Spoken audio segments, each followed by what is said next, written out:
I'm a football guy. I've coached in these conferences. I study football, and and I study through the eyes of an offensive line coach. That's inside out. And this conference, in my opinion, is the most elite conference in the country. I would have told you when I was at Florida that the SEC was, because I think at that time the SEC was, and for the reasons that I stated. I'm not sure that's the case anymore. So I think the ACC has earned that respect, not just because we squawk about it. I think it's been earned on the field. What more do you need to do?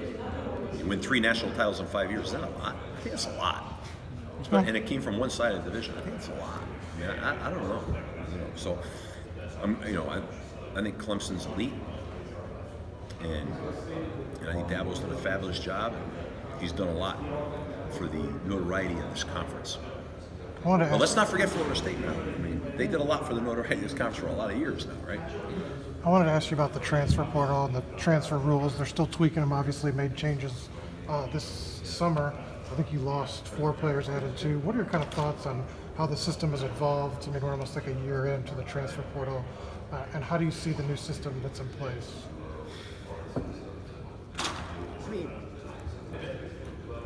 I think the issue here is more about transferring. The portal is just I don't know what A mechanism. Yeah. It doesn't mean anything to me.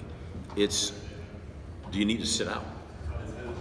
You can't create free agency in college football. I think standard they should. I back the American Football Coach Association that you should be able to transfer anywhere you want, in conference. I don't care whether you sit out for a year, and then you earn that year back. At the end, if you're in good academic standing, you graduate. You earn the year back. I'm all for that. But so my question is less about the portal and more about, I've watched the process with the NCAA right now in terms of granting these waivers. Yeah, that's right. And all of a sudden they were granting waivers, now they're not granting waivers. So there's total inconsistency there right now. Complete inconsistency. And that needs to be addressed. There needs to be more transparency, and there needs to be a stricter guideline for what constitutes a waiver.